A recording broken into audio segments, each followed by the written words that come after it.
long ago in a living room very much like yours, two women made up a podcast on how movies link up to each other, and they called it 6 Degrees of Feature Film. Hello, everyone, and welcome to the 6 Degrees of Feature Film podcast. I am Miss Movies. And I'm Stacey Howard. You know what? I think I'm going to start going with I'm Brienne. Really? I think I might. Is this the episode that you transition? I'm transitioning. A beautiful flower emerges. This is the real me, guys. That's right. So maybe welcome. go like, I'm Brienne, a.k.a. Miss Movies, so that your original fans... Yeah, I'll say, you may know me as as Miss Movies. So there we go. There we go. There you go. There it is. That's my name. Don't wear it out. Right?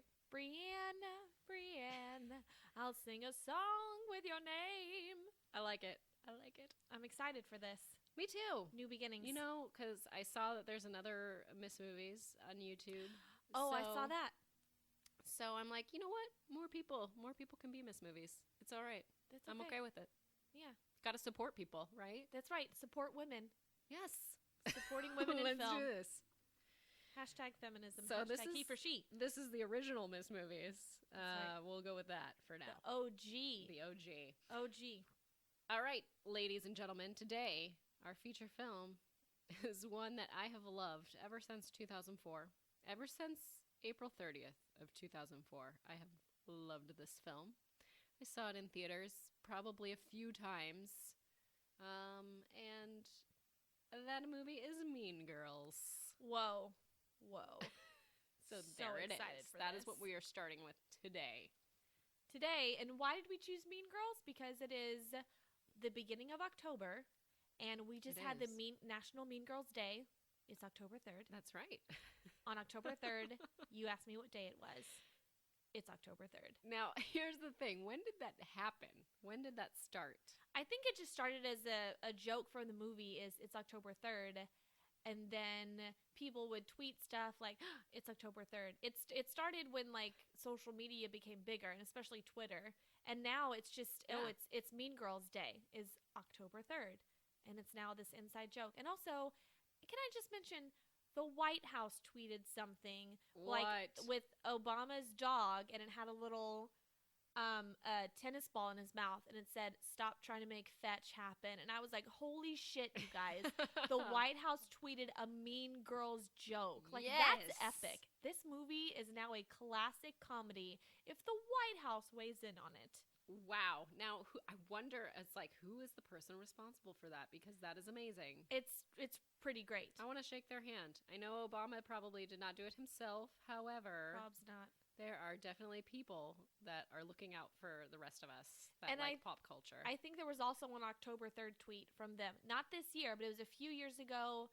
Some kind of something happened. Maybe it was like Obamacare was, it was the last day to do it, and it's like, it's October 3rd. Like, they did something with October 3rd. I know, like, the White House or someone did it, and I was like, this is crazy. I mean, this movie is cemented in pop culture forever.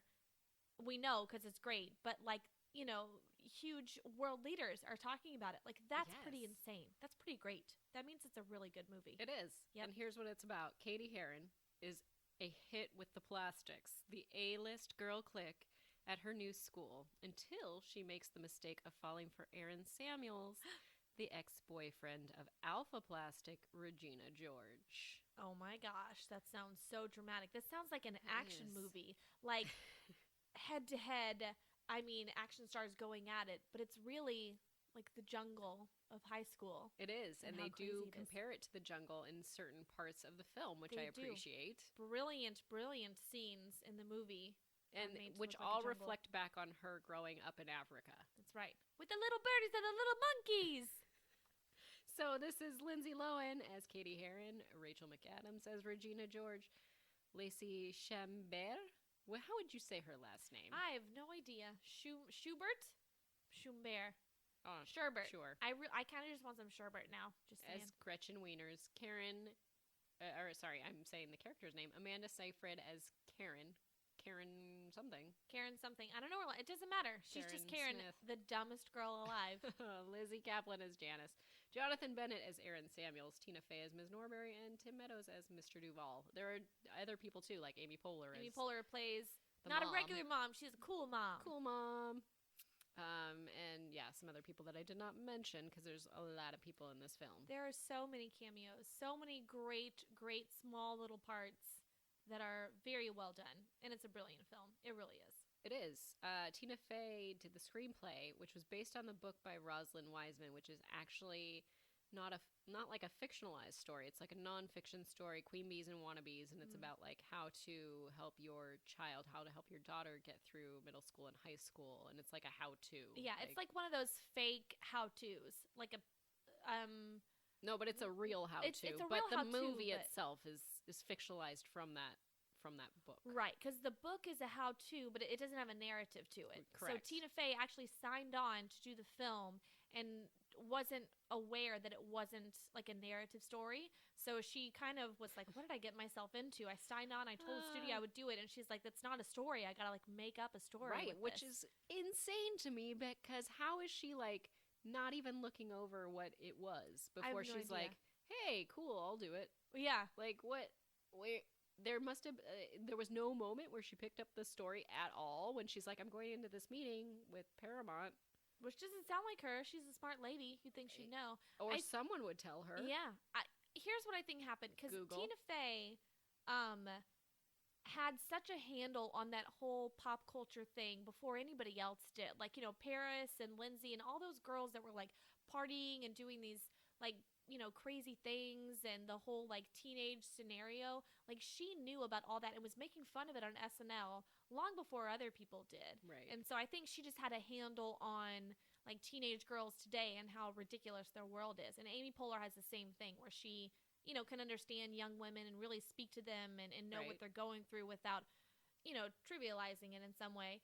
And so Is that just because they're comedians, or I think it's what? because they're strong women and they know the struggles that we go through as young women. And so they just wanted to give the story a true heart and a true Mhm. background to it versus just commenting on it, and so, the question then is, what character is Tina Fey? I mean, she'd be Katie, right? think? Because she was like not a dork in high school. Yeah, she always talks about how she was kind of a dork and a theater kid and she wasn't popular and she was a very intelligent young woman, but she wasn't really concerned with all that bullshit going on, and so I think she's more of a Katie. You don't think she's Damien? She might be Damien. She's definitely too gay to function. Right. She's okay. Then she might be both Damien and Katie. Okay, meld into one. Meld into one. But not Janice. Janice seems like a little harsh. Janice is pretty harsh. Yeah. Mhm. She's an honest girl. I like that about her. Yeah. Janice might have been like a friend of hers that was Yeah. like the real, the realist of the group. Yeah, I and wanna said how know. it is. I want to know about her teenage years. wanna mean, I know read her about- story, Bossy Pants. That's right. Bossy Pants is great. Read it. But it did not go into her teenage life. It didn't. But she So. kind of alluded to that Yeah, and, there's talked about it a little bit. It was more about in her 20s and stuff. So, Mhm. yeah. Exactly. So this was directed by Mark Waters, made for $19 million, and in the box office it made $149 million, which is crazy. It was a big, huge, successful movie. And it is, if I may say so, I mean, it's the movie of my generation. It came out in Yes. 2004 when I was 14. So this is my freshman year of high school. And every single one of my friends was like, oh my God, this is our lives. And I was not in the Yes. popular clique at all. I was definitely a Katie. And I didn't grow up in Africa with the little birdies and the little monkeys, Mhm. but I definitely had that yearning to be popular, but also not wanting to because I didn't want to like sacrifice myself and my morals. Right. And you go through that struggle as a young woman because you're expected to be one thing, and the popular girls are held to such high esteem, but they're not, they're not really good people, or they're not, Right. they're not like these people that you should really try and aspire to be. They're just Mhm. popular high school kids, and it doesn't matter. It doesn't matter Right. later on. And I just wonder, like, okay, so we look at it from the perspective of Katie Mm-hmm. because that's who we most connect with. Mhm. Like, I can totally see that as well. Like, Mhm. I would be kind of the person that's on the outside, kind of maybe wanting to look in, but not Mhm. necessarily. And the whole point of, not giving up your morals and stuff like that to be a part of that group. But, like, what about the people that were in that group? What would they, like, connect to? Would they connect to Regina and be like, oh, I'm totally Regina? I guess or maybe like so, because Regina has her own problems, you know? Right. And eventually, by the end of the movie, she kind of, everything kind of Softens works a out bit. and softens a little bit. So maybe they would look at it from her perspective of, being the popular girl. And I actually don't even know what her troubles are, really. I just know that by the end, or I can't really see that she has any troubles besides, wondering who to date. Sure. And, getting hit by a bus. And eventually, becoming, like, an athlete and working out her aggression in, like, field hockey or whatever it is that she does. I forgot. Lacrosse, maybe. Yes. Remember, she goes in with the all the athletes, and she scores all kinds of goals, and she is now a big now she's a superstar in now that she's a arena superstar as in that well. arena. That's right. You can't have everything. You can't have You everything. shouldn't You have can't. everything. No, not at all. Yeah, I don't know. I guess they would relate to her too, or relate to her more so. Everybody can have someone to relate to in the movie. Her character in general just didn't have as much development in terms of things like, I mean, they allude to her parents maybe having some problems, but that's about it. Her little sister is a super slut, lifting up her top to Girls Gone Wild. I think she's just, dancing. A victim of the she's culture a victim, of television. A child of a broken home or something. And a cool mom who, Amy Poehler kills me in this movie, who gives her daughter and her friends, fake alcoholic beverages.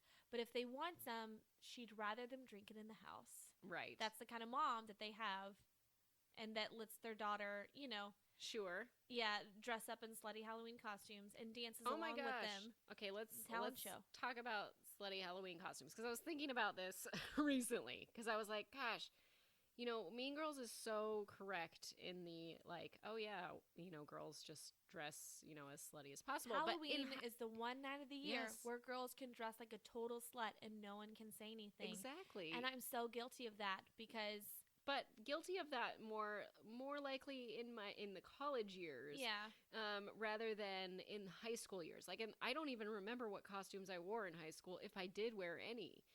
Like, there's that, and then, like, I remember the one time I remember wearing something that would be, like, questionable slutty was I went as a fembot, like, when I was a freshman in college, and I totally did not think of that as, like, oh, I just was thinking, I want to be a fembot. Like, they're really pretty, and I like this costume, and this is fun. I should wear this. I was not thinking of it in any other realm other than that, because, like, that's just not my thought process.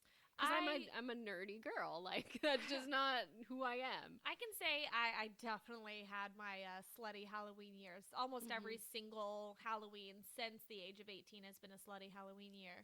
Sure. All the time. I'm all about it. But... I mean, in high school, less so because I didn't drink or party in high school. Right, so in college, that's when that came up. And, I was like, yeah, I'll dress as slutty Abraham Lincoln for sure. It's a real costume. It's a real costume that happened, people. Wait, but pics or it didn't happen? Pics or it didn't happen. They're on Facebook somewhere. But no, in high school, because I didn't drink or party, I didn't do that. But I'm sure the girls that did, or I know for a fact that they did, because they would talk about it in class sometimes, and I would, like, overhear them. And so I think it's definitely something that happened. And yeah, that because high school is when you're like figuring out how to date and, your sexuality and you experiment with how to become a woman. You're like learning how to become a woman. So you dress, act, and do things that are far beyond your years to, like, test the limits and see where you go. So I think that's kind of where that comes from as well, is I'm going to dress in lingerie and be super slutty and see what it's like. Well, and there was one girl that was on my dance team, and someone was like, what do you think she'll be for Halloween? This is kind of one of those questionable people, like, and I was like, she'll probably be a French maid, because that'll be the icing on the slut cake. And I was like, wow, that was really, like, something that I just didn't know was going to come from my mouth at all. Oh, wow. And I'm like, you are so judgmental. Wow. You nerd. Who knew that I could go that way? But seriously, costumes have gotten insane. And they have.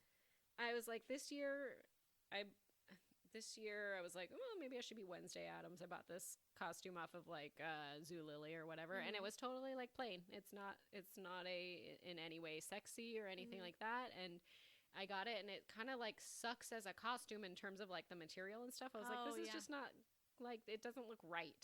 So then I ended up buying this like dress from like, I don't know, Black Milk Clothing that's like a blood splatter dress. And I was like, this is kind of insensitive for the current times. Yeah. I was like, however, if I only wear it on Halloween, then it won't be insensitive. So I will go with that. There you go. That's how I say it's okay. There you go. Anyways, back to Mean Girls. Let's talk about some trivia for the movie. Okay, let's do There's it. lots of super fun trivia. I didn't know that Rachel McAdams wore a blonde wig the entire time. She did. She wore a blonde wig, which she is naturally blonde, I think. So you'd think that she would just dye her hair blonde, but she had long, straight hair. They probably just wanted it longer or something, and we're like, this is the easiest way to do it. And she does a great job in this film, by the way. Yes. Because Lindsay Lohan was originally supposed to be Regina George. But then she was like, no, I don't want people to associate me with being like a mean girl. So I'm going to be the sweet, innocent one, and we'll get someone else to do it. And then, what was it? I think Rachel McAdams was supposed to be Katie. Right. And so they like switched parts. And she slays it. She's so good as Regina George. I know. The way that she handles this ridiculous character and dialogue, and it would kind of, like, she's a terrible person, she is, but you also, like Katie says, she's awful, but you want her to like you. Yes, you want her to accept you and to be your friend because it makes you feel cool. And that's how I feel about the character too, is like I secretly like her. Now, I think that I do like that they decided to have Lindsay Lohan as Katie because she is the main character, and I feel like her star was a bit brighter at that time, you know, so maybe that was a good choice to have her like guide us through this story and be the real, and have Regina George be the real star of the show, essentially. And then kind of our introduction into Rachel McAdams. I know that Rachel McAdams had did like the hot chick or whatever, but that wasn't something that would stick with you, especially because I think that may have been rated R. I'm not positive. I think so. But because this is more PG-13, you know, more kids are going to be seeing her face. So, and you know, they almost made it rated R because of a few jokes, so they had to cut them out. All right, here's some jokes that they had to change. So in the scene where Katie was asked if her muffin was butter, the line was originally going to be, "Is your cherry popped?" And then the same thing goes for the girl who they were like, made out with a hot dog. It's supposed to be masturbated with a hot dog. Now that's just gross. That's gross. That's really gross. And unsanitary. Very unsanitary. That violates some health codes right there. Right. Like a frozen I would rather hot them dog? just like bring up like a dildo or something. I don't know. That just So it was almost rated R, so they had to change a few scenes. And it is pretty PG when you think about it. And also originally, Gretchen Wieners was supposed to have been giving him a blowjob in the bathroom, but then they changed it to they were just making out. So it was supposed to be a little more racier. But everything else in the movie, you know, is not that risque. Right. Compared to what real high school is like. I guess. You know, being the kind of nerdy, awkward girl that's on the dance team, that guy, you know, don't have certain social cues that I didn't see all that because I wasn't looking for it, you know? So there's that. I'm sure there was. I bet you there was some stuff in there that was alluding to the fact. But I was dance team. I was Miss Choir. I was all that. So I didn't, you know, really have a glimpse into this world until I saw this movie. And I was like, oh my God, that's what it's like. Holy shit. This is the feature film screenwriting debut for Tina Fey. And there was a sequel in 2011 that was direct to DVD. I remember that. I didn't see it. Wasn't it? It was like a made-for-TV movie, though. It was like Mean Girls, The Plastics, or something like that. Got it. And it was like it was on the CW or ABC Family or something like that. And I heard it was terrible. And I think they're coming out with Mean Moms. Is that right? I haven't heard about that. Sequel-ish to this? I have not heard about that at all, so I have no idea. I know Tina Fey and Amy Poehler are doing it, and I'm like, I can't wait because like that's totally the life I'm in right now. So it's reflective. Do you have some drama going on in your life with other moms? Don't necessarily have drama. I think it's just ongoing mom drama in general. Like there's competition between moms, just in natural competition. You know what I'm saying? Like, is it like Dance Moms? Kind of. Oh, God, because Dance Moms is ridiculous. And I experienced that growing up. Not Yeah. really in my studio, but Right. in general, moms tend to live vicariously through their children. And if their Mhm. children are ever involved in any kind of sport, especially if it's, or sport or whatever, if it's any kind of performance something, Yes. they're like all about that. Yes. And all about their child performing well. And Dance Moms is a complete realization of the fact that that is a real thing, and it's really terrible, but so entertaining. So watch it. It's probably not that bad, but I try to stay out of things as much as possible. Someone was like, "Oh, you want to send your daughter to the public school this year?" And she had another year to be in preschool if she wanted to, and I was like, "No, I don't need to get to know anyone right away. Like, we can save that for later. I'm waiting to, once you're in the community, and it's I don't. It's like, in certain places you can kind of hide. Burbank was where I lived before, and it has quite a few more elementary schools. This city where I live now only has 2 elementary schools, Oh, so gosh. everyone's gonna know you, and everyone's gonna know your business, and I'm just not ready for that. Like, I just don't want that. This is the exact reason I don't want children, because I have enough drama and ridiculous listed in my life that I don't want to add on to that of a little person also getting sucked into that drama. That sounds terrible. I don't want it. Ain't nobody got time. Anything else that. you want to tell us about Mean Girls? before we Caddy. Okay, why did I keep saying Caddy? 'Cause it's sometimes Katie. they say It's that. pronounced like Katie, but it's Caddy. Katie gets very excited at the dance when she actually recognizes one of the songs being played. The song is Built This Way, which was performed and co-written by London-born singer-songwriter DJ Samantha Ronson. Oh. So about 4 years after the release of the movie, and after several years of press speculation, Lindsay Lohan and Ronson acknowledged that they were in a romantic relationship. What do Which you know? I didn't know that was the song. I didn't know what song it was. I never recognized it before.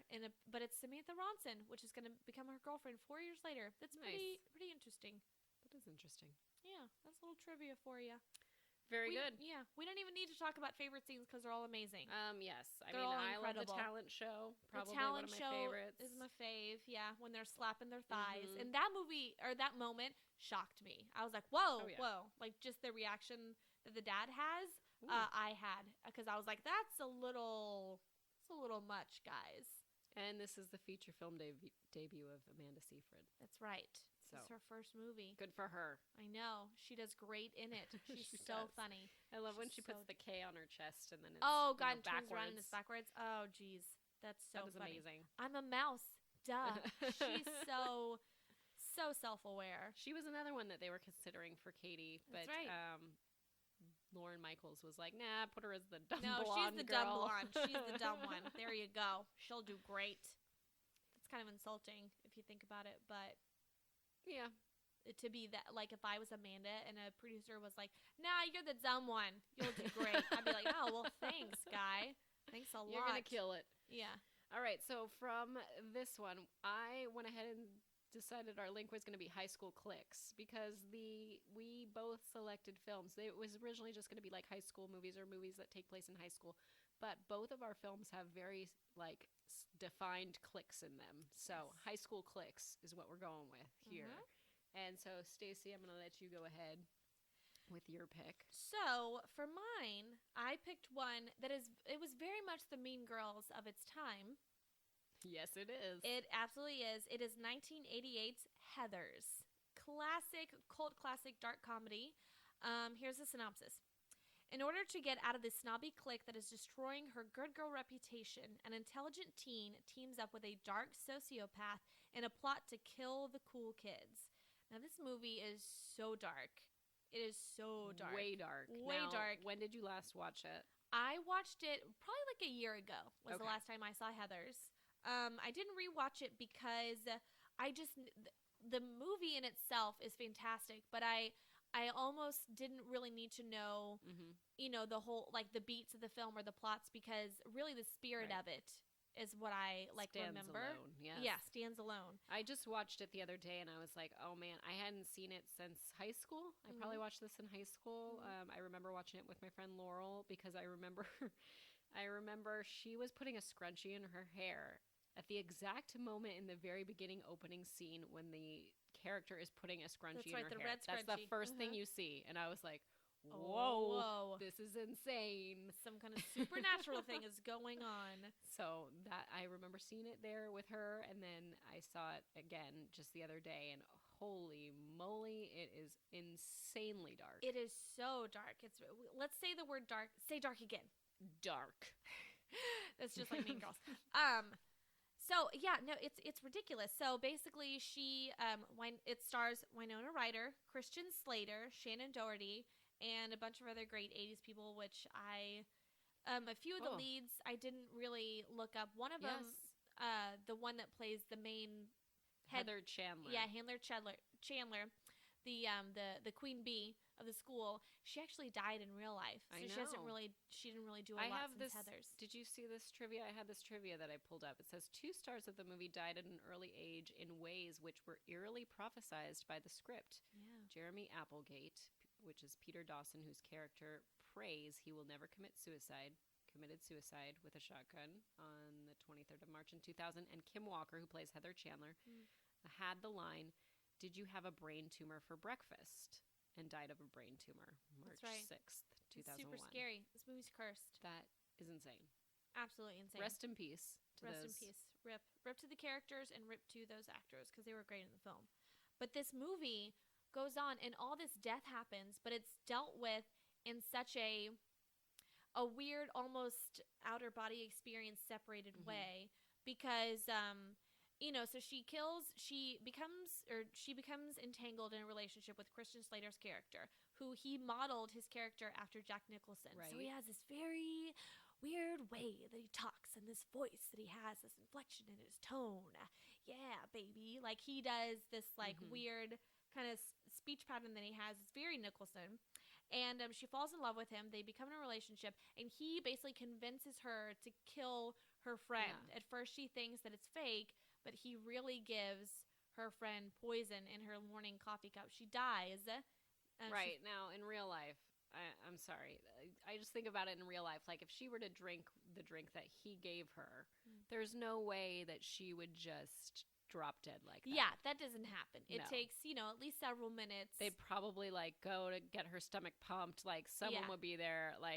She might not even die from just drinking that in general. Exactly. And how would she not see that in her coffee cup is, blue? It's Right. Well, when you watch the film, she just grabs it real quick and just downs it. So she wasn't even looking at it at all. So that's... Exactly. But so that's it's all very suspect. Yeah, it's all very suspect, and it's very Tim Burton-y, the way that it's just this weird, whimsical world, all these quirky characters. Yeah, I'm kind of surprised that he didn't direct this. This is right. Michael Lehman, That's who right. did Airheads. Oh gosh! Oh, Brendan Fraser and 40 Days and 40 Nights. Oh my gosh! So, yeah. But you know what? Daniel Waters wrote it, and he wrote Batman Returns, which Did Tim Burton do Batman Returns? I know he did Batman, but maybe he didn't. I don't know. Anyway, sorry everyone. Tangent. I think Back he on did track. Batman Returns. Forgot. But anyway, so they kill her friend, and then she's at the funeral scene, and then she says the line. I actually can't remember. She's like, "Okay, so technically, I didn't kill Correct. Heather Yes. Chandler." But who am I kidding anyway? And she's praying to God and the funeral and all this. It's this weird, quirky, dramatic world where the death of a student is not that big of a deal to her friends. And it's just so dark and ridiculous the way they look at. I mean, this would be devastating if this happened in real life. Right. But they're all more concerned with how this affects the cliques of the school and who's the new queen bee and all this stuff. And so it's they don't even... It's not this devastating thing. It's more how does this affect me in my life? So that's why the movie itself is so kind of otherworldly. She was even still at Heather Chandler's funeral. She was still jealous of Heather Chandler because of the fact that people were now really talking about Heather Chandler in a light that she was well, she wasn't like that. She wasn't nice, but people were talking about her as though she was nice. Yeah. And so they're so she was jealous of the fact that even now, upon her death, people are still romanticizing this person as to being a good person. Exactly. Which is interesting. But this, what I can't get over is just how reflective of the world that we live in now. This is now all these deaths happen in our School world. shootings, Yeah, in our school world they would happen bombings. all right away. Yeah. Whereas in this one it does, have a slow burn of this person goes and then another person goes and then, it's all kind of connected. It's just and in some ways you're rooting for some people to kind of get offed because they are terrible, Awful people. and that's where the story's going. But in life, I wouldn't be rooting for that necessarily. Maybe a punch to the face. Yeah. Maybe You like know. a good little bitch Bloody slap nose. going on. Yeah. Things like that. Absolutely. But yeah, some really, really graphic, terrible things happen. And like, you have like teen suicide as a theme in the film, and like Christian Slater's character is like absolutely like a sociopath, and I think he loves Winona Ryder's character. However, he definitely manipulates her into doing things that she doesn't really want to do. Right. But she kind of wants to be manipulated as well. Right. By him, because she does love him, and she's also not as good as she likes to think she is. She's not as as light of a person. She does have a lot of darkness inside of her, and she is jealous, and she does want to be the queen bee, basically, but doesn't want to admit that she does, because then she would have to admit that she has now become a Heather herself, when really she's a Veronica. Yes. Yeah, I'm not a Heather, I'm a Veronica. But in her mind, she's a Veronica, but in reality, she is a Heather, and she's becoming a Heather. Now, when she actually does murder someone, she thinks because it's with a gun, she thinks that the gun's just gonna like pierce the skin a bit, because that's what he tells her. Yeah, it's like fake bullets or whatever. Like rubber Or like bullets, stage or something. bullets or something. Yeah. But that's not what happens. And so I don't know. At that point, I feel, is that the turning point for her? Is that when she backs off? Because now she's killed someone. I think so. I mean, or that's when she realizes that JD is genuinely crazy. Because at first, when they're like mixing the drink or whatever for Heather number 1, and they're about to like poison her, she thinks that it's like an accident, but she's really, and she doesn't really want to believe that the boy that she loves is capable of this. Right. But then she realizes, no, they're real bullets. She's like, oh my God, this guy's crazy. He's literally an insane person. So it probably is a turning point for her of like, what have I gotten myself into? But I'm so far into it that I can't get out. Yeah.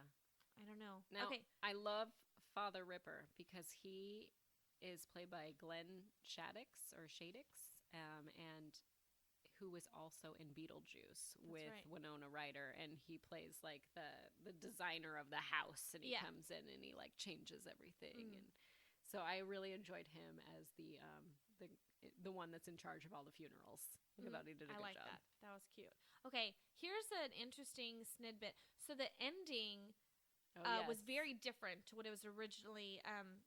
The original ending was this.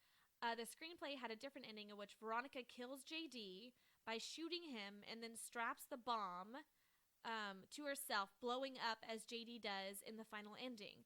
So what is placed in the final ending as JD's boiler room speech about imagine I blew up the school, imagine I blew up all the schools, is contained in a suicide note found in Veronica's locker by Heather McNamara and Betty Finn.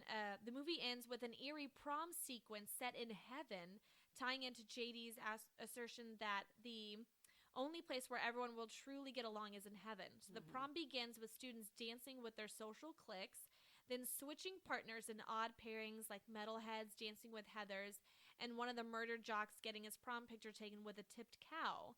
The punch being served is the drain cleaner used in the first murder scene, and Dump Truck is singing on stage as the entertainment for the evening.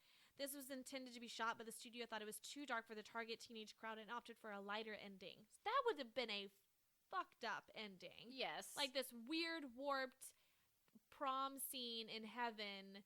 I mean, it would have been very Beetlejuice, where it's like the afterlife, and he sees all the different characters, like the woman that's the half body and the legs sitting next to each other, and then like the football team that's all dead, and like they think that the woman is their coach. Like it would have been like this weird, crazy scene, which I kind of like that scene that they're laying out there. I feel like that would have been brilliant and really, really strange. The only thing that I think is interesting, though, like, okay, we have this consideration of a different ending, but at the same time, like, the actual ending that they chose, I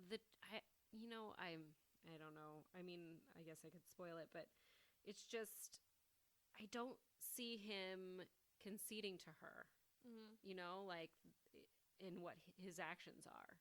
Like, it just, I feel like he would still go through with all of it. Yeah. It just doesn't, like, what does she have to say that's going to change it? It just doesn't, I don't know. Yeah.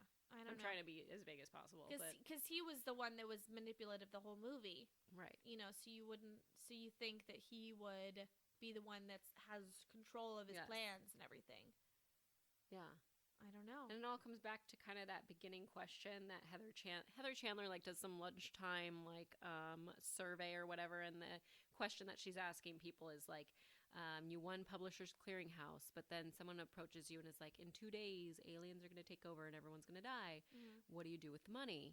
And it's kind of, they ask that similar question at the end, and they bring it back. And I just love Winona Ryder's response, which is just taking a cigarette. That's it. Her hair is all, like, kind of singed and messed up. Oh, exactly. Gosh. So, yeah, it's a cult classic dark comedy movie. It is truly, truly disturbing, but brilliant at the same time. And it's got some great lines like, well, fuck me gently with a chainsaw. Who do you think I am, Mother Teresa? Like, brilliant, weird lines that you could never think up. Now, originally they wanted Daniel Waters, who's the writer, wanted Stanley Kubrick to direct it. That's right. So that would be interesting. That would have been... It would have been different. It would have been different, and I feel like it would have been more of a horror film versus this is truly a dark comedy in the sense that, yes, some truly heinous and horrible things happen, but they don't treat it as such. They comment on it as if it's just like a normal, almost like an everyday thing, versus Kubrick would have been like, no, these are the real... There would have been real consequences to the things that happen in the movie.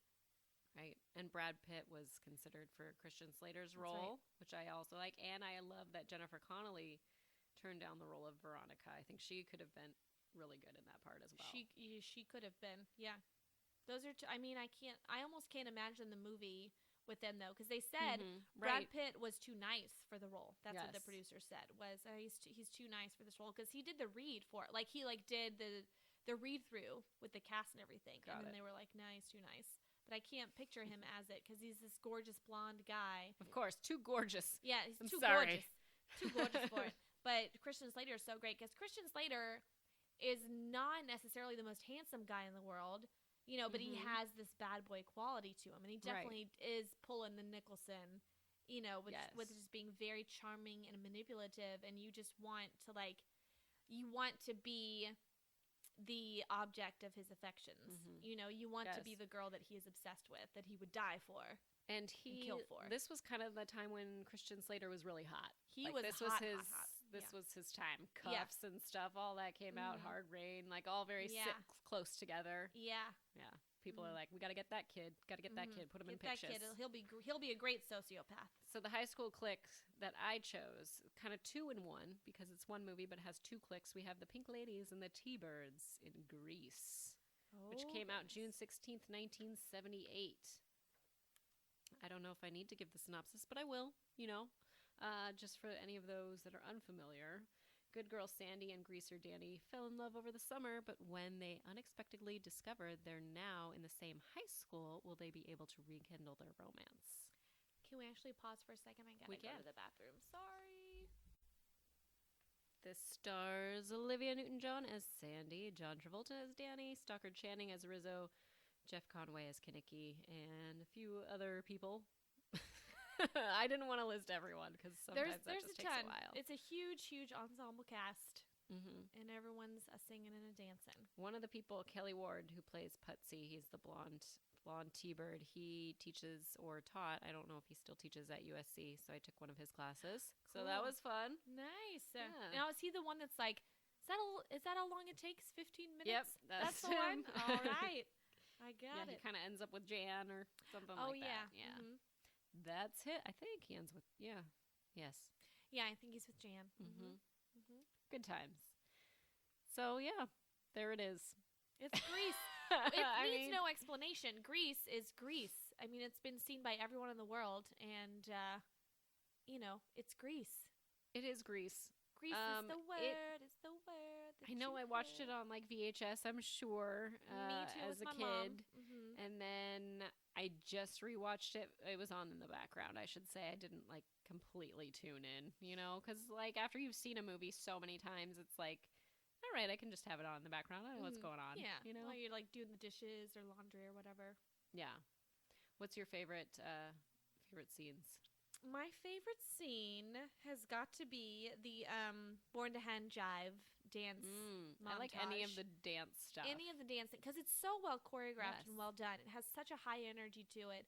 And I remember watching it, I've seen it since I was like probably a toddler. My mom made sure to show me Grease. Yes. She knew that it's a classic movie that everyone has to see. So I would just get up and dance and run around to this. And there were all kinds of really adult jokes and themes throughout the movie that I didn't understand until I was much older. Yes, totally. I say yes a lot. I like to, Yes. Yes.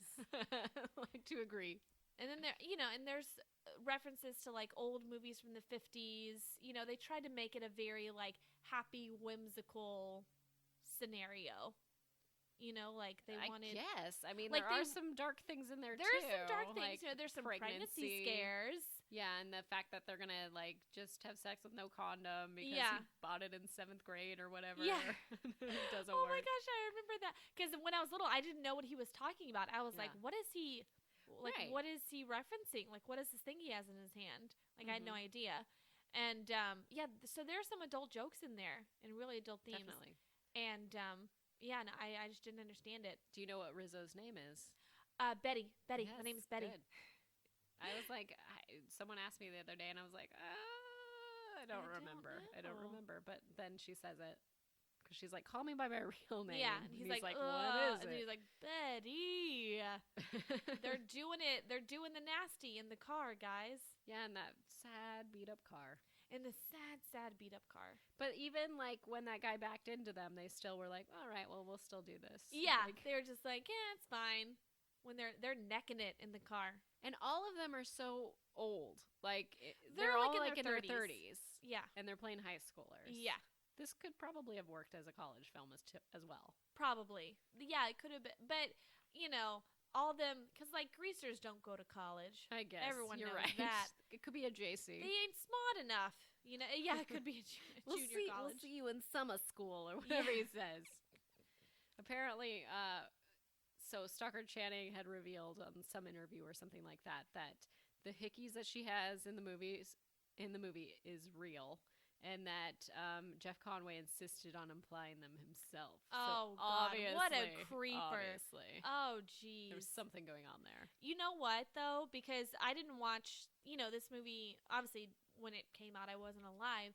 But, I knew him just as Kinnicky from Grease. Right. And years later, I'm watching Celebrity Rehab with Dr. Drew, and he's on it. And I'm like, oh, my God. So I always look at him and remember his Celebrity Rehab days and not his sad. days. It's really sad because he was great. He was great in this movie. He was a good actor, and he was like an acting coach, right? And he was really good, apparently.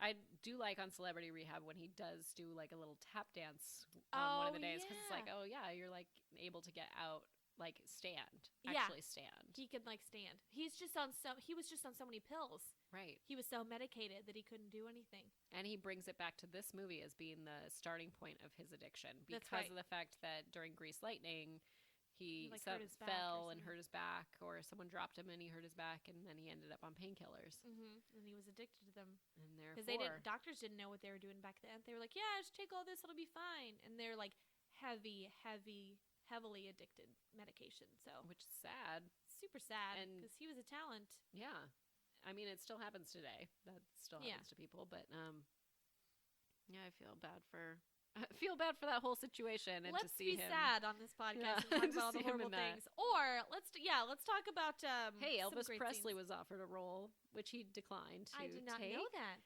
They don't know exactly, like it's kind of, it may have been the beauty school dropout scene, like he would be the guy for beauty school dropout. I can picture him as like a teacher too. Sure. Like just a teacher that eventually it's revealed that he is actually super cool. You There know, you go. or maybe he could have been like John Travolta's dad. I like he it. definitely had like an Elvis quality to him. With his coiffed hair. This is the highest grossing movie of 1978. I'll have you know. So there you go. It was a big, big success. It Still made is to this day. $394 million. $394 million. That's like more than superhero movies today. Like, that's insane. And they just spent $6 million. They only spent $6 million making this movie? I didn't know that was oh my gosh. It was nominated for 1 Oscar, which was for the song Hopelessly Devoted to You. Okay. I need to talk about that. I don't actually like that song. Maybe that's just me. When I was in 2nd grade, there was a talent show. Yes. I sang Hopelessly Devoted to You. I wore a nightgown. Good. During this performance, and I sang my little heart out. Like, I gave everything to this performance. I forgot the lyrics in the middle of it, so yes, I panicked. As you do. As people do, as 2nd graders do. What the hell was I thinking, though? What was my mom thinking? Like, oh yeah, go sing Hopelessly Devoted to You from Grease. None of the children know that movie. They don't know what I'm doing. Right. They thought that I just, like, forgot to dress for the day because I was just wearing, like, a pajama, dress.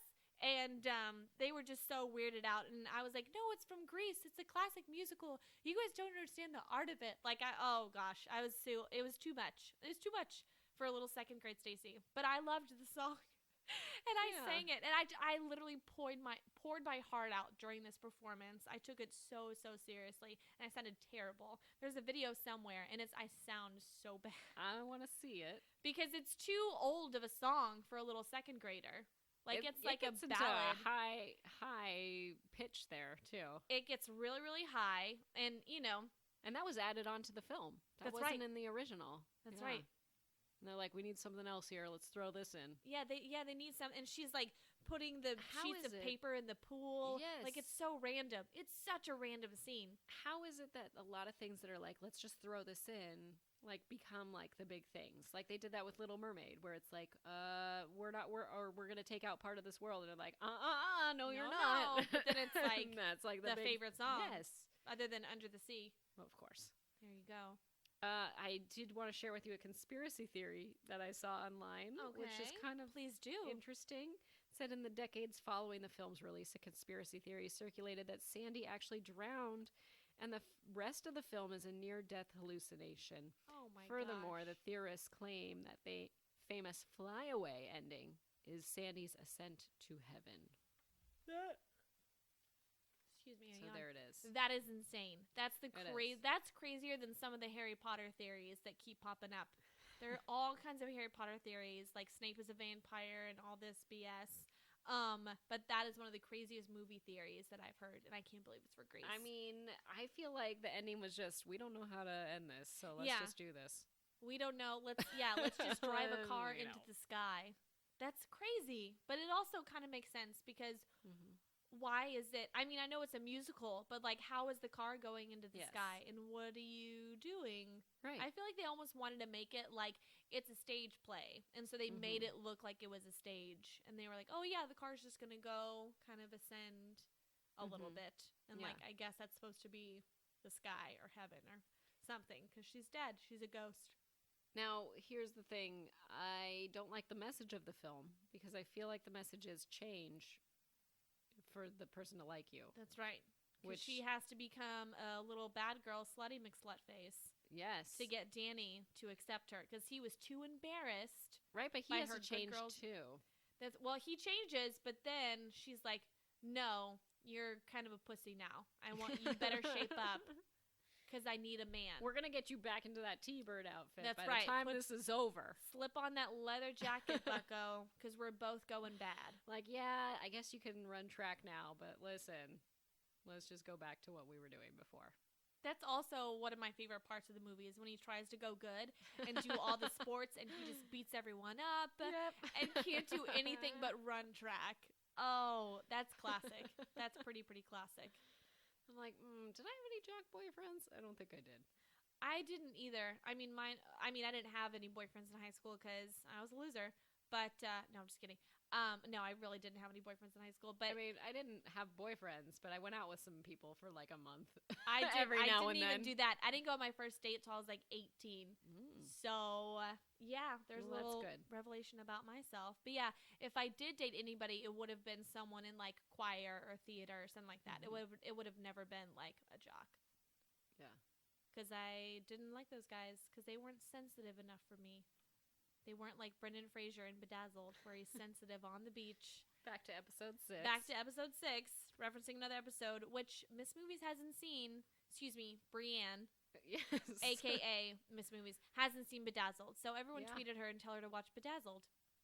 There it is. There I'm it going to is. watch it, but it's not on Netflix, so I got to wait a little bit. Maybe I'll rent pirate it. it. We'll see. Just pirate it. It's fine. I won't All right. tell on you. We're going to head on to our next links. Okay.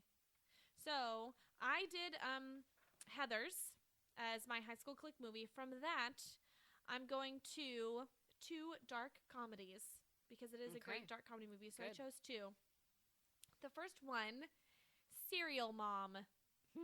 Serial Mom is a sweet mother, takes a little too much to heart for the defense of her family. So if you've never seen it, now this really is another dark comedy movie where some really horrific, heinous things happen, but they're dealt with in such a light way and an unrealistic consequences to all this like death and destruction in the film, which I love. I like when people Right. make fun of murder and death. I think that that's hilarious. So the cast, Hottie McHotterson, Kathleen Turner. Whew, she was a babe. She was a babe in this time Was period. she in Romancing the Stone? She was Romancing the Okay. Stone. She was War of the Roses. She was Body Heat. Like, she was a good looking woman. And a real woman, too. She wasn't Right. like a stick. Like, she was a gymnast. She had muscles. She was like, she had this deep voice. that had- voice is amazing. This voice is an amazing, deep voice. I can't do it because I have like a high pitched, I sound like Minnie Mouse. But she has a great voice. Sam Waterston plays her husband, I think. Ricky Lake plays her daughter. Ricky Lake! Oh, Ricky, I miss your talk show. And Matthew Lillard plays her son, Chip, and it's his first movie. It's his first Aw, movie. Matthew Lillard. Matthew Lillard from Scream fame. And Where all have kinds you of other been stuff. aside from Scooby-Doo? Like, where have you been? He was Matthew in Lillard? The Descendants. Okay. Remember he played the one that I had an do affair? remember The Descendants. Okay. That's right. So he was just Mhm. in that. So That he does was some like a movies. few years ago. He could do It something. was like 2011, I Okay. think. 2010, maybe. Came out in 1994. It only made $7 million at the box office. It Mhm. was a cult classic. It was not hugely successful, but it has become a very, kind of, like I said, cult classic, like referenced Slow film. burn. Yeah, slow burn. My first viewing is not until pretty recently, like maybe a couple months ago. I finally saw it, and then last night I rewatched it because it's on HBO Go. Oh, okay. So I rewatched Serial Mom just for you guys. And it has some really, really dark themes to it. So basically, she is, Miss Beaver Cleaver, or Mrs. Cleaver, whatever you want to call Right. her. Just the perfect housewife. And she wants things so perfect that when little things go wrong, like someone doesn't recycle, or someone annoys her and cuts her off at the grocery store, or her daughter's boyfriend cheats on her, she murders people. She takes them out She takes of them the out. equation. She takes them completely. out for her family because she wants her family to have a That's what you beautiful, gotta do. perfect life, and she wants to be the perfect mom and neighbor and PTA person and everything. So when things don't go her way, she goes a little crazy, and you see her bad side. But she never has a hair out of place. She never loses her smile. She always has perfect, pristine white kids, unless there's a little blood on them. And Do we she's- see her commit the crime? Oh, you see her commit Okay. the crimes. Wait, Okay. have you never seen? I have not seen it. Holy shit. Oh my god. Okay. So yeah, she commits all these heinous crimes in these horrible ways, but the entire time she is just the perfect, pristine looking Suzanne Summers character. So she commits all these crimes. She gets found out, and then the trial, she defends herself in the trial. Of and course gets she aw- does. and Wait, gets don't away tell me with what it. happens. No, I'm spoiling Okay. everything. Oh, man. No, but that's the whole point of the movie is that there are no consequences to what she does, and that's why Of it's so course. funny and why it's such a dark comedy is because she is. Hey, you such- know who she is? What? That guy. What is his name? Durst. You Uh, know what I'm talking about. I don't know. Yes, it's Wait. that true crime. Robert Durst. Oh my God! No, because Robert Durst is socially awkward, and people kind of suspected him. Yeah, but he still gets away with it. He gets okay. Well, then that's what it is. He gets away with it she gets away with it because she's so sweet and charming. No one would suspect her. And she like prank calls her neighbors, like this woman that she doesn't like, and calls her like a pussy and a cocksucker and all this stuff. I feel like this could be a series now. It could be it could totally be a series on like Netflix or Showtime or something. Yes. Where they could make it super, super dark. With things like How to Get Away with Murder being on. Yeah. This could be kind of the more comedic Things dark like side. Dexter, you know, where you kind of root for the anti-hero of the story. And you do root for her. And it is pretty funny. She has great comedic timing and really understands the whole point of the movie is that she's a good person, but she does terrible things. But in her mind, she's not committing crime. She's not a murderer. She's just trying to protect her family and make the world a better place. And she wants to recycle and go to PTA meetings and, you know, have coffee with her girlfriends in the neighborhood. But all these people just keep getting in the goddamn way. And so she has to run them over with her car and beat them over the head with a giant turkey leg and stab them with sewing scissors that they let her borrow, that they lent her.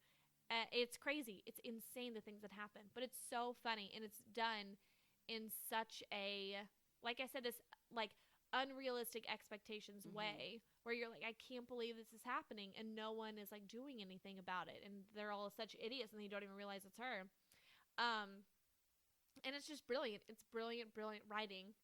I wonder, like, if we were to cast it for the series, who would play her? I mean, well, in the movie, actually, during her trial, people keep talking about her son, actually, who loves horror films and watches them all the time, becomes kind of her agent and, like, sells the rights to her story and says, Suzanne Summers going to play my mom. And Suzanne Summers, the real Suzanne Summers, shows up to the trial.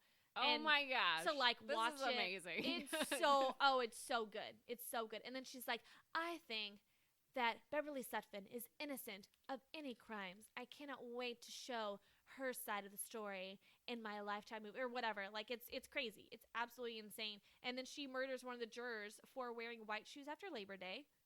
Like it's like she does crazy things, and it's all like little bitty, you know, just nitpicky things that are her pet peeves. Kind of scary. It's really scary. It's so funny, though, and it's so good. And there are lots of great little moments that only Kathleen Turner could have played this part. Only Kathleen Turner could have done this. Good. Yeah. I'm just staring at you because I'm like, why haven't you seen this film, Brienne? Why haven't you seen this film? It's so good. What year was that? 1994. Okay. So let's see. Oh. I was 13 when it came out. Maybe that could be the reason why I haven't seen it. Probably not. It was a little dark for you. Yeah. A little dark. And then, you know, me going back to films is tough sometimes. I don't know why. Just is. Just find it. I'm sure it's like $3 on Amazon Instant Video or something like that. Or like Google Chrome or whatever it's called. You can just buy it and like stream it online.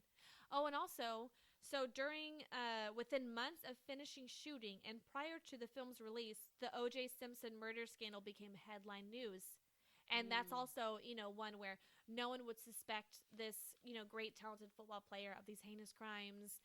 And, you know, it's obviously just, you know, trying to badmouth him and everything. That whole thing happened, you know, in the midst of this movie. But it wasn't, the movie wasn't written about that because it was, you know, shot before this whole thing happened with O.J. Simpson, which is pretty crazy. Good parallels there. They And couldn't have asked for better publicity, I would think. That's right. But That's maybe exactly that's why it didn't do so well. Maybe so, because they were like, this is a little too close to home, guys. Right. I don't know about this. And Julie Andrews and Susan Sarandon were almost Beverly Sutphin.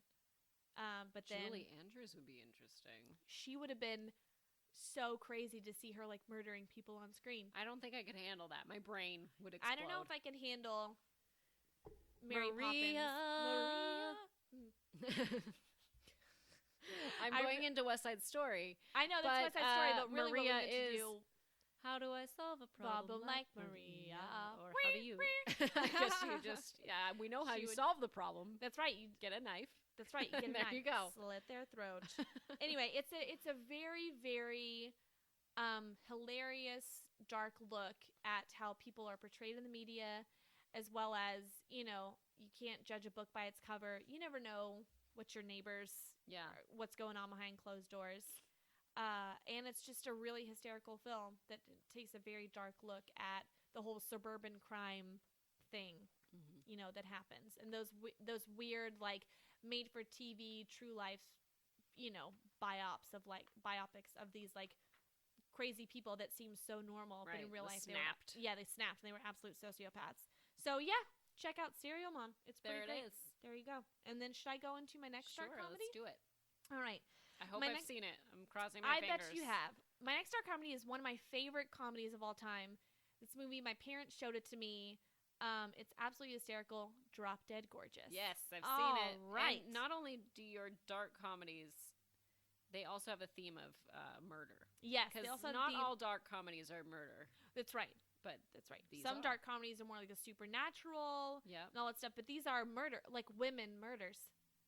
Yeah, they're female-centric, women competing murders. Okay, so I love Drop Dead Gorgeous. Drop Dead Gorgeous, one of the funniest movies ever that I laugh at more than anything. A small-town beauty pageant turns deadly as it becomes clear that someone will go to any length to win. It's set in Minnesota. It stars Denise Richards, Kirsten Dunst, Kirstie Alley, Ellen Barkin, Brittany Murphy, and a young Amy Adams. Yes, this is Amy Adams' first movie, and she's so good in it. So it's this very, very small, tiny town in Mount Rose, Minnesota. They have very thick accents. They're just everyone's in each other's lives and business, and all these girls, teenage girls, are competing for the beauty pageant contest that you do when you're 17. It's what you do when you're 17 in this small town. Now, this film, little background, is based off of the America's Junior Miss pageant, which is a pageant that actually does happen in, towns around, every year. And so it's different from the Miss America pageant. It's different. It's supposed to be for girls only in high school that are looking for college scholarships. Right. They don't have a bathing suit contest or anything like that. And my sister was Miss California for the America's Junior Miss pageant. Whoa. So this one and the movie Smile is also based, which is also a dark comedy, is also based on the America's Junior Miss program. I did not know that. And the writer of this movie, who plays the silent judge number 3, the blonde woman, that's the writer of the film. She competed in beauty pageants, and she's from Minnesota. So the film she kind of modeled after her life. Obviously, no one got murdered in those pageants, but it's kind of you never know. Yeah, a darkly comedic take on what that was like. Yeah, and how crazy it is. But I mean, if you were going into it, let's say this is you're in this small town and there's not many people at your high school, and it's pretty much whoever wants to go out for it. You're going up against the girl that's like, mom is in charge of everything. So of course you're thinking like, why would I even bother? Or, I'm not going to get this scholarship or win this one because that girl's mom's in charge. Right. Right. It's all a popularity contest. Yeah. It's, who's the prettiest, most popular cheerleader at the school. And then you expect the Denise Richards character to actually have like maybe some good talent. Yeah. And she doesn't. I mean, her talent is ridiculous. Her talent is talking through "You're just too good to be true" with a statue of Jesus on the cross. Yes, which can like come off the cross and give her a hug. That's right. She Denise Richards is brilliant in this film. Everybody is brilliant. They're so on point with the comedy. But her scene, there are 2 fantastic scenes in the pageant talent competition part of this movie when everyone's doing their talent. That's her scene. And another one is the past former winner of the pageant, who has now become anorexic. And the film is shot like a mockumentary. So it's like those Christopher Guest, Best in Show. What am I trying to think examples, of? The other one? Yes. A Mighty Wind. A Mighty Wind. That's what I was trying to think of. Spinal Tap. Yeah, this is Spinal Tap. It's shot like that. So it's like these camera guys are doing a documentary of a small town pageant, and that's just what it is. Right. So they go, they have their little snippets about each. They have little snippets about each contestant. And they do a little thing about the past winner who's now become anorexic. She's in the hospital. Right. And she's lost all her hair, and she's way too skinny. But she comes back to the pageant to sing her, to give the crown away and give her final performance as Miss Mount Rose American Teen Princess. And she lip sings to Don't Cry Out Loud and has this giant black wig on, and she's in a wheelchair. Insane. And the nurse is wheeling her around the stage and will like spin her around, and she's just doing kisses to the audience and lip syncing, and it's so ridiculous and hysterical. And so sad. And so sad and At the wrong. same Like, it's time. really wrong. It is. It's really, really wrong. And then I'm just trying to think of all the moments. There are so many quotable moments in this movie. Ellen Barkin plays Kirsten Dunst's mom. And Kirsten Dunst is, kind of the protagonist of the movie. She is the one that truly should win. She's smart. She's beautiful. She's a genuinely good person. She should win. Yeah. And then Kirstie Alley just tries to bring her down at Alley's any trying point to that bring she her down. can. And tries to, she does try to kill her many a time. Many times. But other people die instead. unsuccessful. That's right. Or sabotage her, like by stealing her costume. Stealing her something costume. like that. All kinds of stuff like that. There's all kind of girl fights.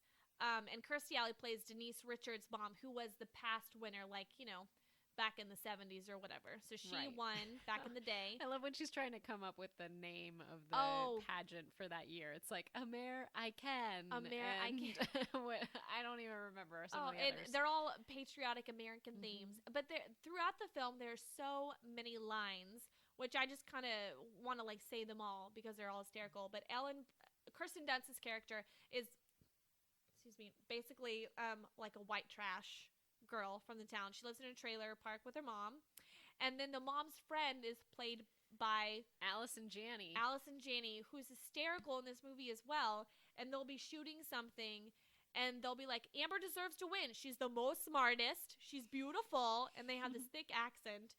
And then she turns to the camera guy, and she's like, "You guys want to give me a ride back home?" And then Ellen Barkin's like, "Don't fall for it. She lives 2 trailers down." Stuff like that. It's so funny.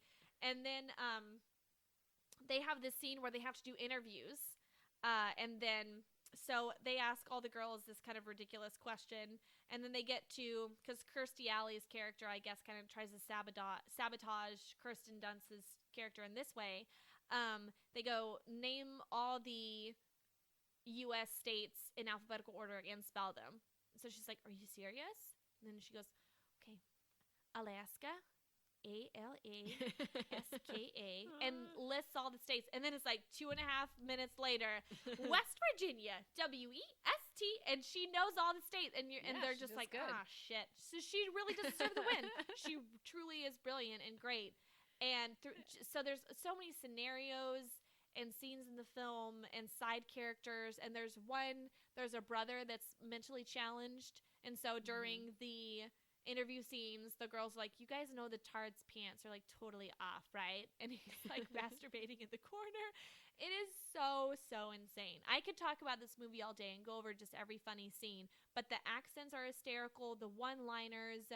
Amy Adams' character is a super slutty cheerleader and is like super sexualized and has this little, she just has all these moments where she's like making out with her boyfriend and they just start like doing it on the grass. I'm surprised it wasn't like that she's pregnant by the end or something. No, like she that. is. Oh, she is. Remember? Okay, I can't remember.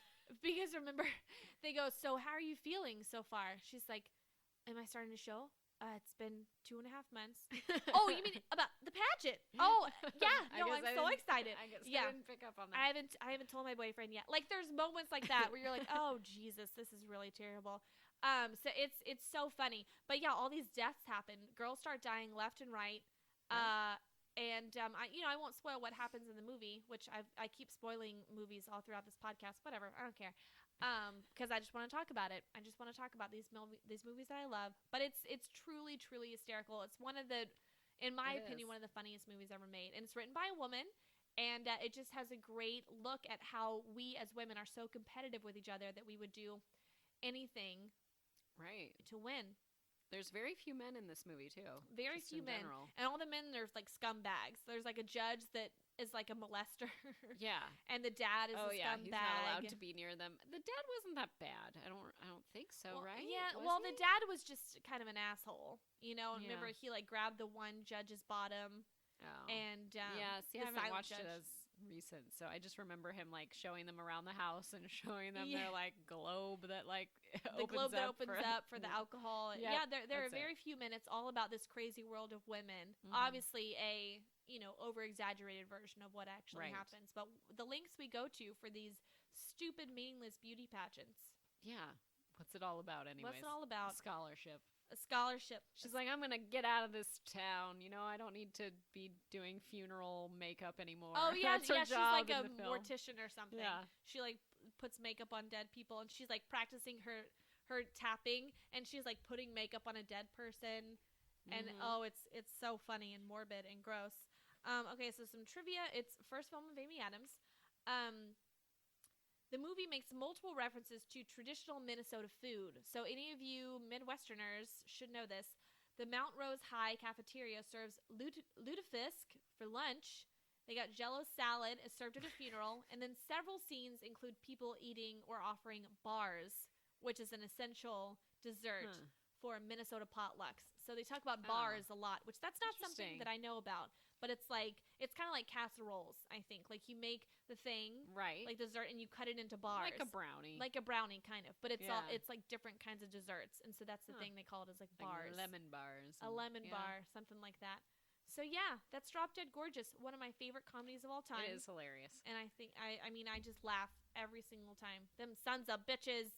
Like, it's so funny. It's so funny. All right, so that was Dark Comedies link. My link off of so we had Mean Girls as our feature film, and then we went to High School Cliques, and Stacy did Heathers, and I did Grease. And so off of Grease, I'm going to be doing Controversial Love? ? Is it controversial? Maybe it is. Maybe it's not. And my first one, I'm going to go with West Side Story. Came out in 1961. Two youngsters from rival New York City gangs fall in love, but tensions between their respective friends build toward tragedy. Starring Natalie Wood as Maria, which kind of goes back to my Maria. Yes.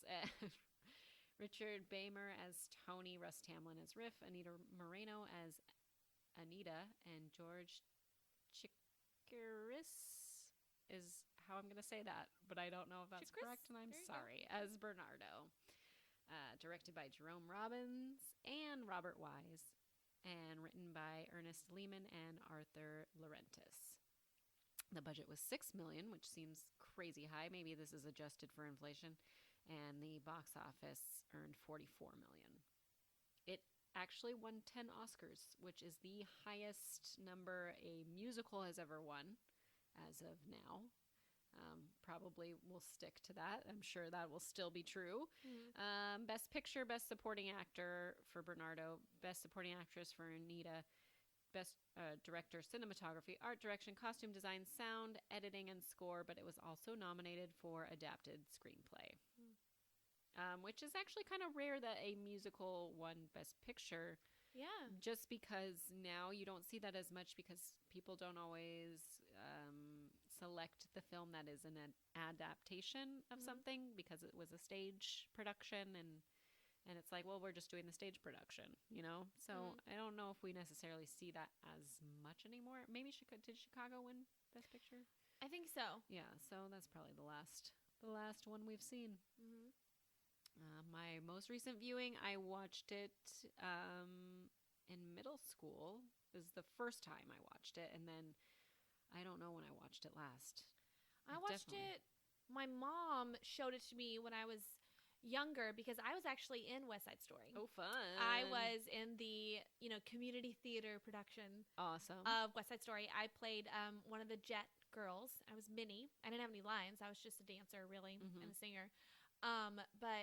So that's when they had, they always put up the community theater roster for the season, what plays we're going to do. And I wanted to audition for some of them. My mom was like, well, you got to watch West Side Story, and then you can be in that one, so And so I was in it, and I had a grand old time. So I actually experienced what it's like to be a Jet all the way. Yes, I like it. When you're a Jet, you're a Jet all the way. From your first cigarette to your last dying day. That's right. There you go. This movie, West Side Story is an incredible, incredible film. It really is. When you look at the production value, the costumes, the acting, the music, everything is gorgeous. It is a gorgeous film. It's so colorful and lively and dramatic and heartbreaking. Yes. And have you seen the trailer to this?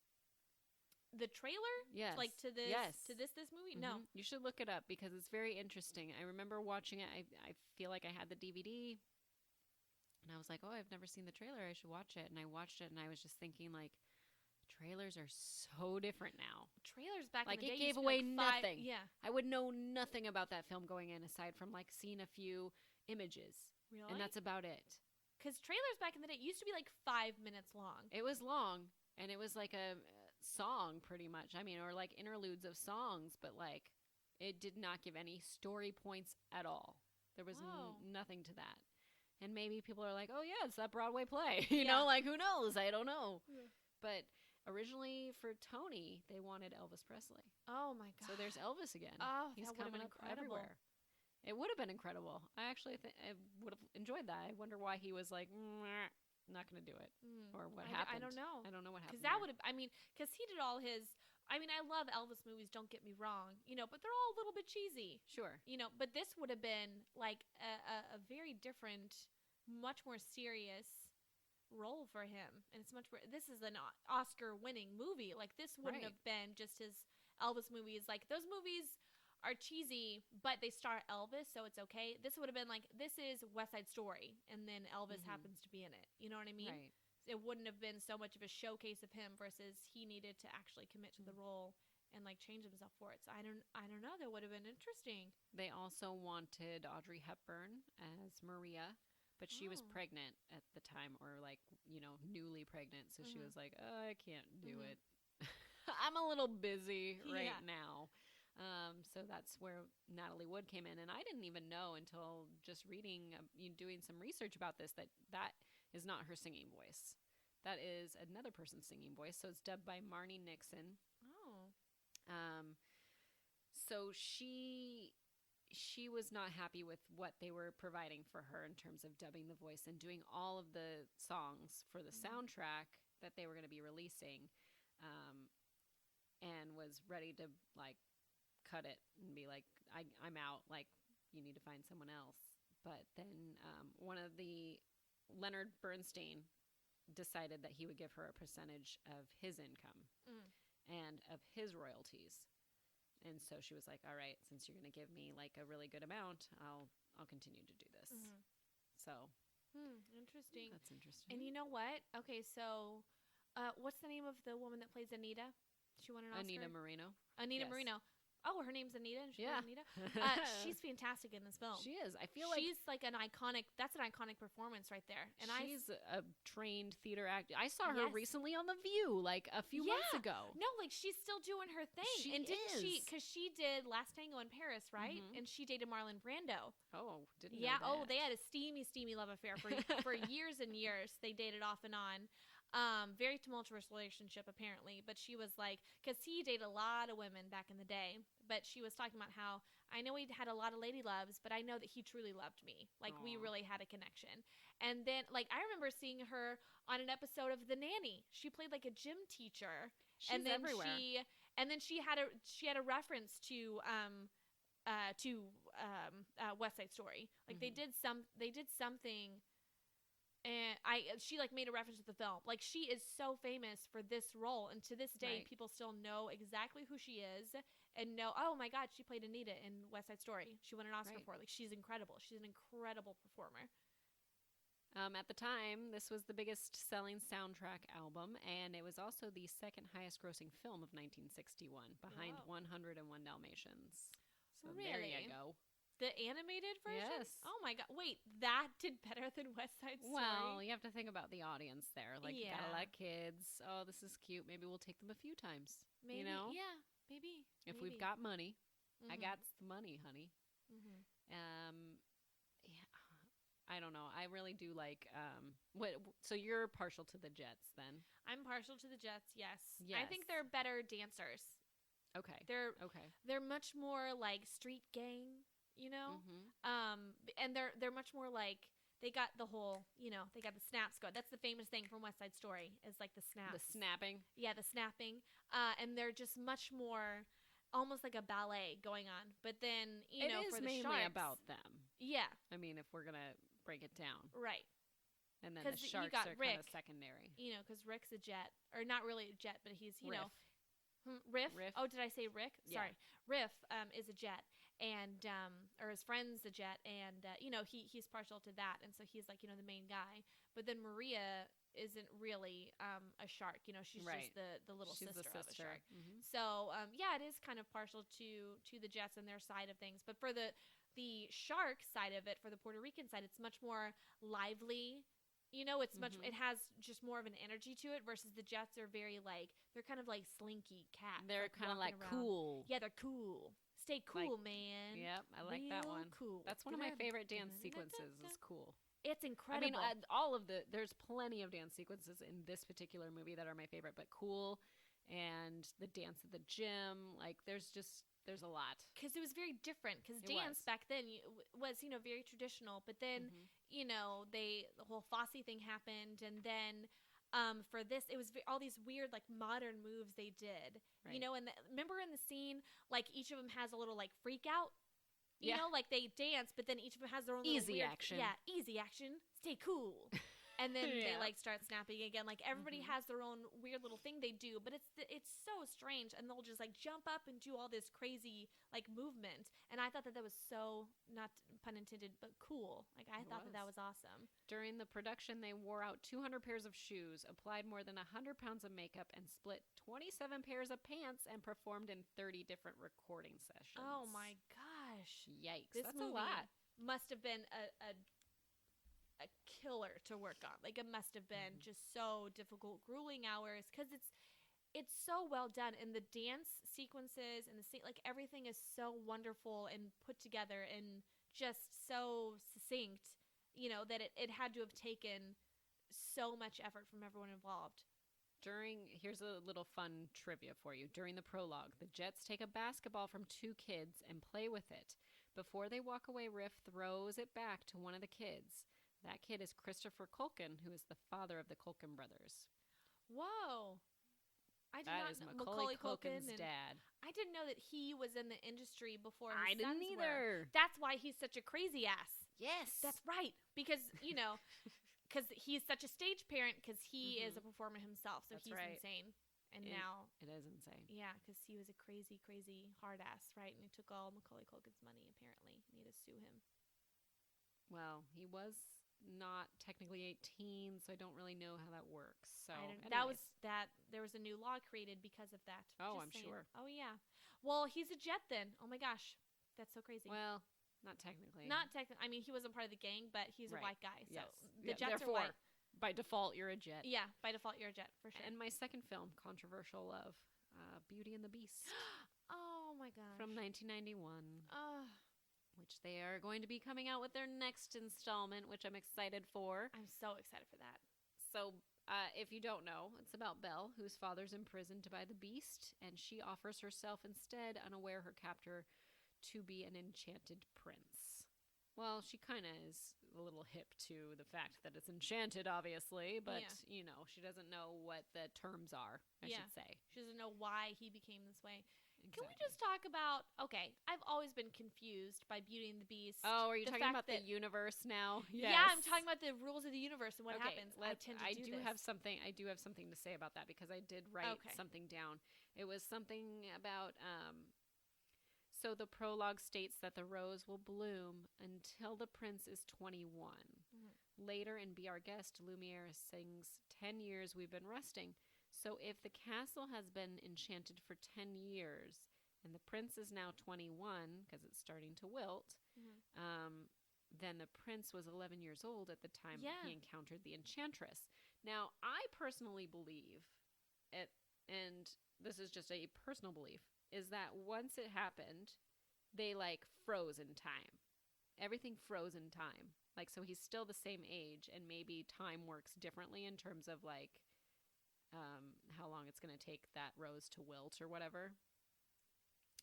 Because things wouldn't make sense like Chip, obviously, because he seems like he's like a 6 or 7 year old kid. He's a little so it would only make sense if he was already a 6 or 7 year old kid when he became frozen and became Chip, as opposed to being 6 or 7 and them being frozen 10 years, and where's Mr. Potts, like things like that. That's what I mean. Like, that makes sense. Like, they're frozen in their age. Like, they haven't aged. But the fact that so that means that when he was frozen, he was like 11 years old. I know, but maybe he was actually like 20 or 21 already, and they froze him in time. I and see then what you like mean. time works differently from the point of freezing. Okay. You know what I'm saying? Yeah. So I don't yes, technically he would have been 11 if we were to go by just like standard human years. Mhm. But wouldn't there be talk of the castle, or it seems like what's happening with this castle? There's That's a another castle, thing, like is no that one mentions it. He's a prince, okay? That means Wouldn't he's like you know? prince of that Yeah. land, right? So where are his parents? So because if his parents are away, but he's a prince, that means he's like the king. You can't just be a prince with no parents. You would be then the king. And also, if you're the prince or the king of a land, everyone knows who you are. Why do none of the townsfolk know about this castle, who it's it is? gotta be frozen in time. Like, what is going on? How come no one thinks to be like, what's this big castle? Why is there a prince? And he's like the prince of the land. Wouldn't they know who he is and like miss him, or think like, hey, maybe we have, the like, a lady royal like family? made it so that way everyone like as in Sleeping Beauty, everyone fell asleep, or now she erased everyone's mind like Men in Black or something, and so they don't know about the prince. I'm just saying the movie makes no sense, but I love it anyway. Yes, so we're just gonna go with gonna go with that. We're going with it. You know what? I love Robbie Benson as the Beast, and I really was hoping that they would choose him to be the voice of the Beast for the new one, and like let the actor, once he turns to non-Beast, like be himself and not have the Robbie Benson voice. But I really love his voice, and I'm kind of sad that he's not involved in the new one. Yeah. But now it's Dan Stevens of The Guest fame, and also Downton Abbey. And Paige O'Hara, like this was her first major film, and like she's done just Belle voices since this. Really? Like, I mean, she's had a few other things, but mainly Belle. Like this is my voice. Here's what I'm doing. I'm like, that sounds good. Belle. Yeah. And we also have some classic theater people like Jerry Orbach as Lumiere, who was also the dad in Dirty Dancing. Oh my god. And Angela Lansbury as Mrs. Potts. That's right. Original True Detective. Murder, she wrote. Originally, she heard the song Beauty and the Beast, and she was like, I don't think that my voice is right to sing this song.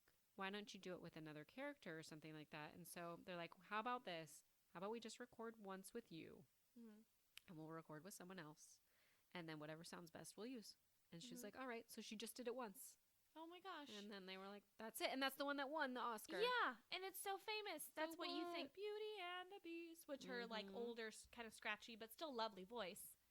And also, this was nominated for Best Picture, Best Sound, Best Song for, obviously, Beauty and the Beast, Best Song for Belle, and Best Song for Be Our Guest. So it was like, there was really no competition in that Best Song category. It must have been one of theirs. I remember seeing this film being taken by my older sister. So in 91, I would have been 10. She would have been 18. So she took me to see this, drove me to the theater. And, like, that's one memory that I hold of her, like, that I remember. Like, oh, I remember you taking me to this, and I really like this movie, and I remember where we sat and all this stuff like that.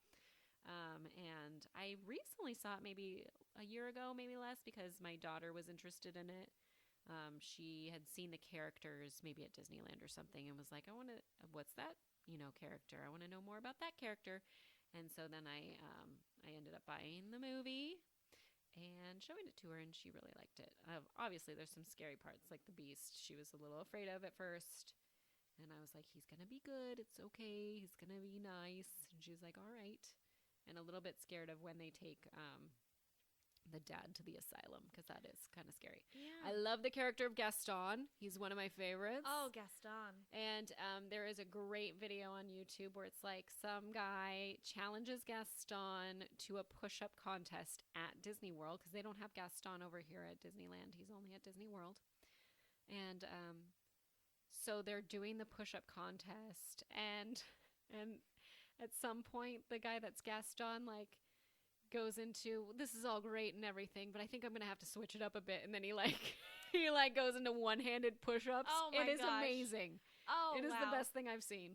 That sounds incredible. There's also a video of a little girl, like, chastising Gaston at Aw. Disney World. I She's gotta like, see "You're that. bad. Belle doesn't like it. Belle loves the Beast." And he's like, "Ha, ha, ha, young lady." Like, he totally goes back and forth with her. Oh, it's adorable. The It's so guy, cute. the people that play Gaston at Walt Disney World are the best. They're so good. I need them to bring Gaston to Disneyland. Maybe Why I should isn't he start here? bugging the Twitter feed of Disneyland You to be like, should. let's bring him over, please. Gaston needs to be here. We need his presence. He Because does. now that this new adaptation is going to come out, they need to have the characters there because it's a new, like, revival, There you go. you know?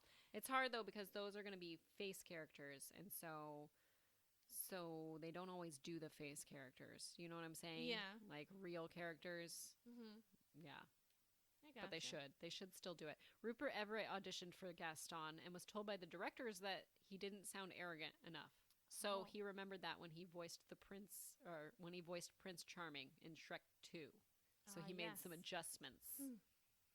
And yep, that's all I've got for that. I mean, I have more stuff, but I mean, it's we Beauty and we the could get Beast. crazy here. It's Beauty and the Beast. It's a celebrated classic Disney tale, and most little girls have seen it and love it, and I did when I was little too. So And until recently, Up in 2009 was nominated.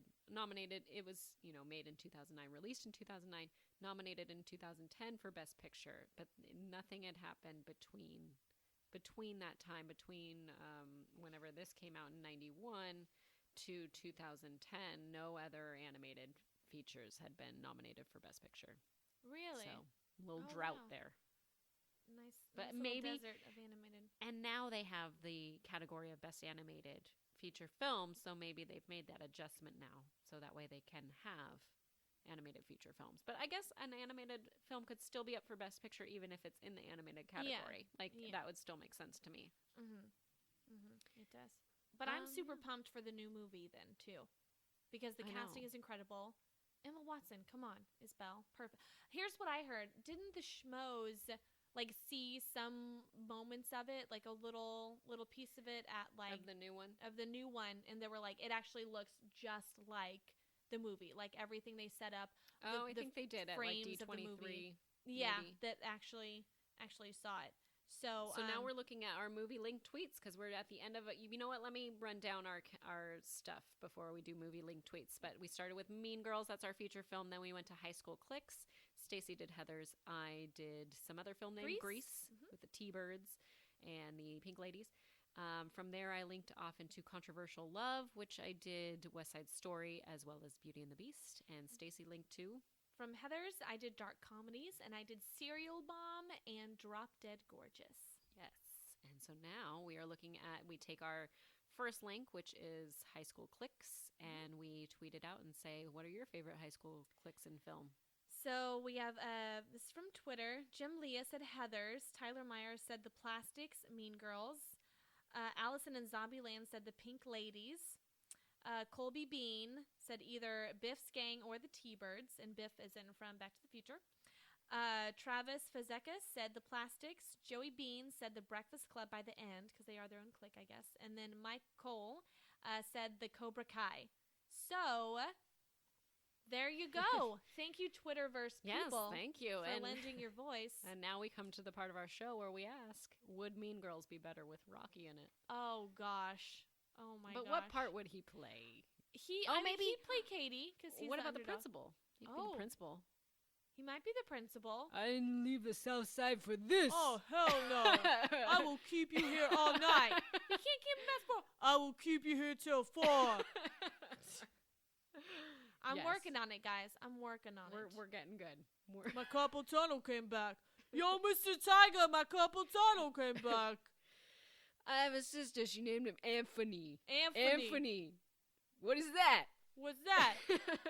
What's that? You take Anthony to the zoo. Retards love the zoo. Guys, that movie. All right. So here's our link. We link it back to Kevin Bacon. Kevin Bacon links up to Mean Girls. We have Kevin Bacon was in Apollo 13 with Jamie H. Campos, who was in Wayne's World 2 with Tim Meadows, who was in Mean Girls. There we Dun, go. dun, dun. Dun, dun, dun. Stacy, where can we find you? You can find me all over the place on Twitter, mostly at SOHoward2012. And also some of my articles on schmozno.com and sometimes on Horror Flicks with our good friend Copster over there and Cody Hall. That's right. And you can find me on Twitter. I'm at Miss Movies. Even though my name is Brienne, I'm at Miss Movies. And you can also find me on Instagram, Miss_movies. Thanks for listening, and we'll see you next time. Thanks, guys. Be our guest. Bye. Bye. Bye. Bye. Bye. Bye. Bye. 6 Degrees of Feature Film is produced by Stacey Howard and me. Special thank you to Ken Knapzog for our intro and Matt Brown for our artwork.